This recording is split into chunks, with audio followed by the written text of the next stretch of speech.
Cyclone Yaas के लिए पश्चिम बंगाल और उड़ीसा में लगातार कई तरह की तैयारियां हो रही हैं। थल सेना, वायुसेना, नौसेना, कोस्ट गार्ड, ओडीआरएफ, राज्य सरकार की जितनी भी टुकड़ियां हैं उन सबको तैनात कर दिया गया है। ये ध्यान में रखा जा रहा है कि मी-17 के करीब 1 दर्जन हेलीकॉप्टर्स हैं। AN-32 जिसे मालवाहक विमान माना जाता है वो 4 तैनात हैं, डॉनियर तैनात हैं। ये तो उन सारी टुकड़ियों की बात है और फोर्सेस की बात है जो लगातार तैनात हैं। लेकिन समुंदर में भी उठ रही है लगातार लहर। दस्तक दे चुका है साइक्लोन यास। अगले कुछ घंटे बड़े चुनौतीपूर्ण होंगे उड़ीसा के लिए।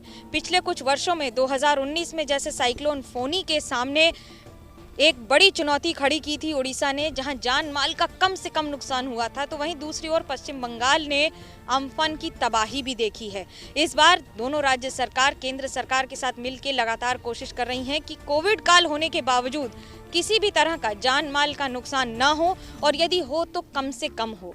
लेकिन ये इतनी बड़ी चुनौतियां क्यों हैं? क्योंकि दरअसल साइक्लोन यास बार बार अपना रास्ता बदल रहा है, कोनिकल शेप में आता है। और मैं इस समय हूँ ये चांदीपुर इलाके में। इसे साइलेंट बीच कहा जाता है, यानी कि शांत बीच। ये वो समुद्र का भाग है जहाँ पर आपको शांति मिलेगी। पुरी और दीघा, ये सारे समुद्र के इलाकों में बड़ी बड़ी ऊंची ऊंची लहरें होती हैं। यहाँ थोड़ी छोटी होती हैं लहरें, लेकिन इस पूरे बीच पर क्योंकि यहाँ DRDO है और कई सुरक्षा की निगरानी की वजह से इस बीच को भले ही बहुत ज़्यादा पर्यटकों के लिए न खोला जाता हो, लेकिन सामान्य संख्या में भी यहाँ पर्यटक आते हैं। कोविड काल होने की वजह से अधिकतर होटल खाली हैं। लेकिन अब राज्य सरकार यानी कि उड़ीसा सरकार और बंगाल सरकार दोनों अपने अपने इलाकों में हर संभव प्रयास कर रही हैं कि लोगों को सुरक्षित स्थानों पर रखा जाए और जितना संभव हो सके जान और माल का नुकसान इस साइक्लोन में कम से कम हो। कैमरा पर्सन मान के साथ मनोज्ञा लोईवाल, बालेश्वर, उड़ीसा, ABP न्यूज। न पाबंदी हो न कोई हद हो तो बस खुद बनाई सरहद हो।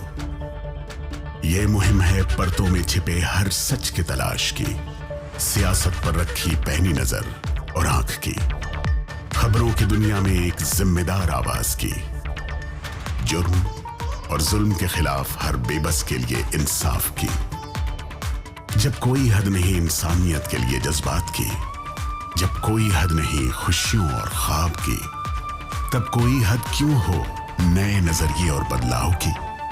तोड़ के हदों के ताले नए सपनों को पाले, बांधे सबको एक धागे, आपको रखे आगे। ABP news.